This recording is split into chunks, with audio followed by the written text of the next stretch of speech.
nevajag un pēkšņi vajag. Kūlenis FM. Labrīt, pulkstens 10:45 minūtes, un mums ir kāds ciemiņš, varētu teikt, ekstrēms ciemiņš. Ir ciemos Adelīna iepazīstina ar mūsu šī rīta viesi. Es jau trinos un dīdos un visādi arī gribētu uzlikt uz rīčuku, jo pie mums ciemos ir, riteņa eksperts Krists Kaņuks. Labrīt!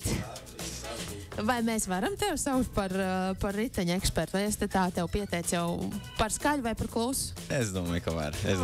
Var. Un ne jau tā vienkārši riteņa eksperts, bet BMX freestyle braucējs. Saku, es visu pareizi, vai ne? Jā. Bet, tu varēsi palabot, jo tu tomēr arī zini un šajā tēmā dzīvo. Es vispār tev, Krist, varētu saukt par tādu kuldīgas dvēselīti. Vienmēr, kad tu esi te, tu jūties kā mājās. Tā kā prieks tevi satikt un sveikt šeit studijā. Paldies, prieks būt šeit. Lai gan šobrīd tu tā pa kuldīgi tik bieži vairs mums te nebraukā riņķi apkārt, vai ne? Jā, gan arī 2 gadus jau dzīvojos pa Barcelonu, tā kā, šoreiz ir sanācis atskriet mājās pirms sacensībām nozīmīgām, lai šeit pilnvērtīgi patrenētos un arī pavadīt laiku ar ģimeni. Labi, pastāst, ko tu ikdienā dari. Es domāju, ka Olimpiskās spēles arī ir atstājuši tādu lielu iespaidu arī mums Latvijā, jo Ernests tikko piedalījās sacensībās, bet es zinu, ka šeit ir daudz un dažādas atšķirības, un par tām noteikti varēs pastāstīt vairāk tu, bet es domāju, BMX un vispār ekstrēmo sporta veidu kā tādu, tas popularizē, un es domāju, arī Latvijā pacēja tādā jau jaunā līmenī, jaunā latiņā. Jā. Jā, tā galvenā atšķirība starp mani un Ernestu ir tas, ka Ernests lēkā pa lielām rampām un taisa trikus lielā augstumā. Atkal es turos nedaudz tuvāk zemei. Bieži vien es braukāju tieši ielās, nevis skateparkā, lētu lejā pa trepēm, slidinos pa margām, slidinos pa kantītēm, varbūt patraucēju kādam autobraucējam vai garām gājējam, bet citi mūs uzskata par huligāniem, bet es domāju, vēl pāris gadu un to visu daudz vairāk respektēs kā sporta veidu. Jo senāk visiem likās, ka ko tie tur skateparkā dara, vienkārši izklaidējās vai tur, bēg no atbildības, bet cilvēki daudz vairāk sāk saprast, ka tas ir sports. Un īstenībā tas, tieši tas, ko tu saki, ka tas ir sports, tas nav tā vienkārši. Tagad es, piemēram, uzkāpšu uz rīčuku, nošļūkšu, ko es izdarīšu? Es visticamāk salauzīšu roku, kāju vai degunu, un ar to arī viss beigsies. Tas ir nopietns treniņu rezultāts, tas, ko mēs redzam tavos video vai sacensībās, to, ko demonstrē tu un tavu kolēģi. Cik nopietni jāgatavojas, kāda ir jābūt tā fiziskā kondīcija, lai vispār kaut ko tādu, lai mēģinātu sākt pie trikiem iet vispār? Es personīgi braucu jau 15 gadus.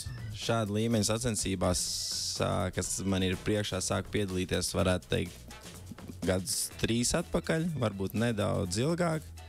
Bet pirmais ir tikt iekšā tajās sacensībās, un nākošais ir cerēt uz kaut kādiem panākumiem tajās sacensībās. Un tad pagājušajā gadā bija pirmais gads, kad es biju augšgalā, es paliku vienvietais finālistiem. Sacentos ar pasaules vadošajiem braucējiem, un diemžēl bija nedaudz par īsu. Man braucienā arī bija kritiens, un ja nebūtu bijis tas kritiens, tad es būtu ticis stabili finālā. Bet gads ir riņķi, un tu vari atkal piedalīties, un varbūt tad pastāst vairāk par šīm gaidāmajām sacensībām, Simple Session, un kā tas vispār nāks, ka tāda milzīga mēroga sacensības tepat pie mums Igaunijā, pie brāļiem.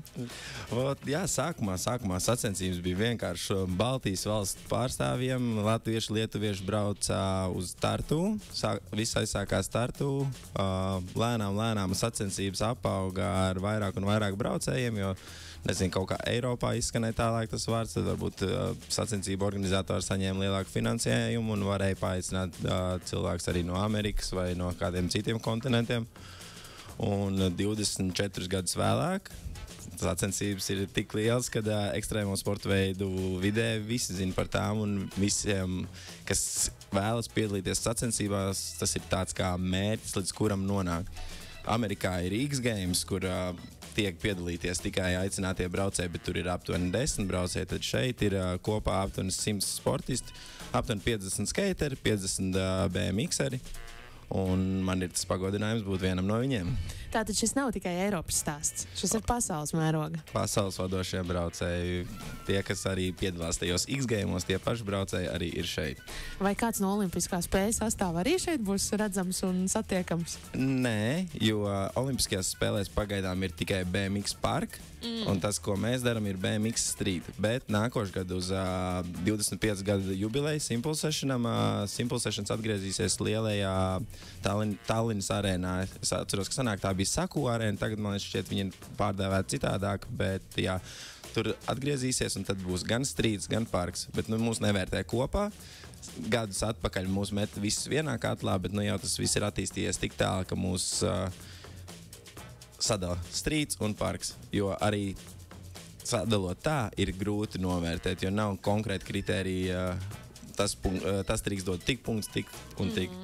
Un viss atšķirās braukšanas stilos, un tas darbs, kas ir tiesnešiem, man prieks, ka man nav jābūt viņu vietā. Nu, tā vērtēšana, tur ir kaut kāda subjektivitāte, ir kaut kāds, tu vari uzlikt, pieņemsim, 3 reizes apmest saltā, bet tu vari viņu skaistāk vai kā izlikt, kā.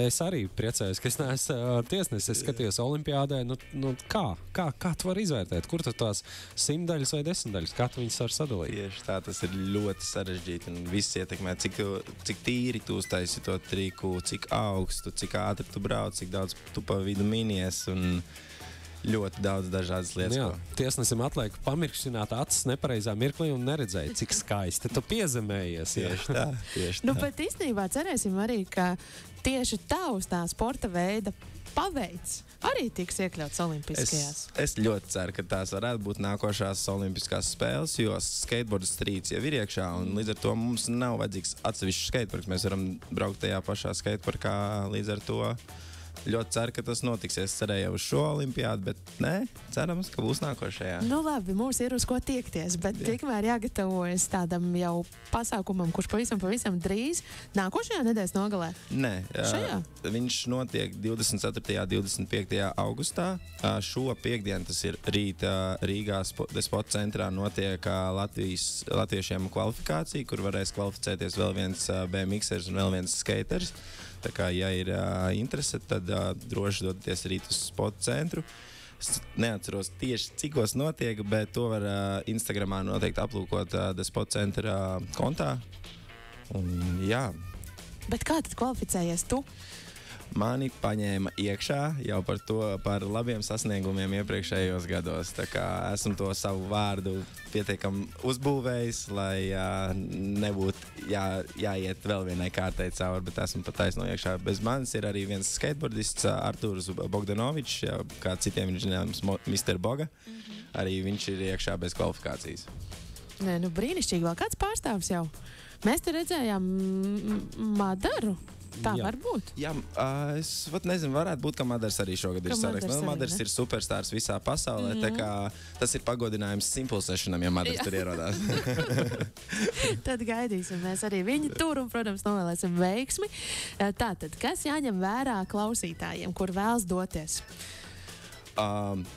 Tie, kam nav iespēja doties līdz turienei, Kaļķielas kvartālā būs iespējams redzēt tiešraidi par konkrētiem laikiem un lokāciju vēl varēs uzzināt Instagramā, var piesakot man vai arī Kaļķielas kvartālam. Bet tie, kas grib tur doties, pasākumi jau notiek sākot no 21. datuma, 21. augusta. 21. augustā ir tāds street jams, ka mēs ielās brauksim, taisīsim trikus, un tad tur ielās tiks apbalvots, bet tā nav daļa no sacensībām, tas ir tāds šovs festivāli viņš iet vaļā. Jā, viņi var nosaukt arī kā sporta festivāli, jo sākot jau no ceturtdiena, piekdiena, sestdiena, svētdiena, katru vakaru ir apterīts. Tā kā tie, kas grib vienkārši braukt, atpūsties, es silti iesaku. Tie, kas grib redzēt augstu līmeņu sportistu, silti iesaku. Vēl siltāk? Jā, vēl siltāk. Un, ceturtdienā, piekdienā mums ir iesildīšanās, sestdienā ir kvalifikācija, svētdienā ir fināli. Jā, un tas par gaidāmajām sacensībām. Es iedomājos par to, tu teici, 15 gadus tu esi trenējies, lai nonāktu līdz šim, ka tevi uzaicina vienkārši uz šādu pasaules līmeņa mačiem. Varbūt mūs klausās kāds jaunais censonis. Ko tu ieteiktu jaunajiem? Pieņemsim, 12-gadīgs, 11-gadīgs puika mūs tagad dzird, un kā tikt līdz tam, ka dzīvot Barcelonā, piedalīties pasaules līmeņa sacensībās? Ko tu teiktu? Ar ko ir jāsāk? Kas ir svarīgākais? Ar ko ir jāsāk? Ir jānoliek telefons malā. Bet telefonu ņem līdzi uz skateparku.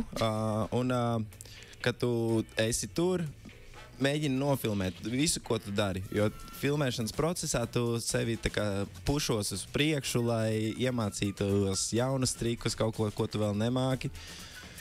Laukā nelīst lietus, ej ārā. Vienkārši ej ārā un dari, pasauc draugus līdzi. Arī citreiz, ja nav ko pasaukt, vienkārši ej un dari, jo atskatoties uz atpakaļ, tu nožēlos to visu laiku, ka tu esi nosēdējis pie telefona, TikTokā vai sazini, kur vēl. Vienkārši dodieties ārā. Principā, ja BMX ir tavs mērķis, pēdas zemē nepieskarās, tikai pedāļiem pieskarās jau no paša rīta. Arī, kad ir bijis sāpīgi man, kad es vienu brīdi paliku viens pats braucējs pilsētā, kad džekiem sākt patikt mašīnas un meitenes, tad es iesaku atrodiet balansu starp to visu, kad ir laiks gan sportam, gan meitenēm, gan mašīnām. Bet parkā visi savējie, tā kā, ja nav līdzbraucējs kāds arī tikpat duls un azartisks, tad tur, manuprāt, jums komūna atvērta. Tieši tā, vienmēr ir vienkārši forši aiziet uz skateparku un pavadīt laiku tur. Bet pamatā tā kā puišu sporta veids, cik daudz meitenēm izplatīts šis? Nesaka, vai ne? Tas paliek ar vienu populārāk un populārāk meitenēm, kad Barcelonā ir augsta līmeņa meitenes, kur vārds ir, varētu teikt, lielāks nekā manējais. Jā. Tā kā man prieks, ka tas aug un kad pazūd tā dalīšana, šis ir meitenēm, šis ir puišiem, visi to var darīt. Bet redz, kur tad ir risinājums? Ko mums vajag? Tad, kad sāka interesēt, kā tu teici, meitenes un mašīnas, tad izvēlies busiņu un draudzeni, kurai arī patīk BMX, un viss ir kārtībā. Tieši tā. Bet es lauzīšu stereotipu. Mums ir Rīčuks studijā. Kristis, varu? Tu gribi triku taisīt? Jā, es parādīšu. Mierīgi. Adelīna tagad dodas tiem, kas skatīsies interviju YouTube, tie redzēs, ko Adelīna tagad dara. Mēģināsim neslauzt velo. Adelīna atrāvās. Un Kristis mums tagad arī parādīs kaut ko īstu, un to mēs varēsim arī iekļaut video. Un Kristis mums šobrīd, tas izskatījās... Tik mazā telpā, viņam tas tik viegli padevās. Tas izskatījās tik viegli, tik vienkārši. Man bija tuvumāri, es lauzu stereotipus. Tas bija gandrīz jau.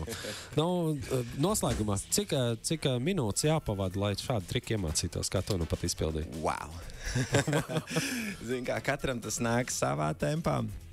Bet man tieši apgriezt stūri, man tas negāja ātri, jo tu nezini, kurā brīdī viņu laist vaļā, tu viņu gribi turēt, tu negribi laisties vaļā no tā velosipēda nevienā brīdī. Tā kā, nezinu, iemācījos varbūt pēc 3-4 gadiem to izdarīt. Man laikam tas trakākais moments šķiet, ka jūs jau bieži stila dēļ, es domāju, ne tur ķīvers, ne kāds aizsargs un tie kritumi un brāzieni, šērmuļi skrien. Bez kritieniem vēlam tev super veiksmīgas sacensības, mums jālaiž ziņas ir iekšā studijā, un lai viss izdodas, un paliec tikpat pozitīvs un nes šo pozitīvo ziņu par šo sporta veidu tālāk pasaulē. Paldies jums! Un klausītāji, mēs ar fanu busiņu dodamies uz Simple Session Igaunijā. Tieši tā, organizējamies. Un kad tu pēdējo reizi apmeti kūleni? Kurzemes radio rīta raidījums Kūlenis FM.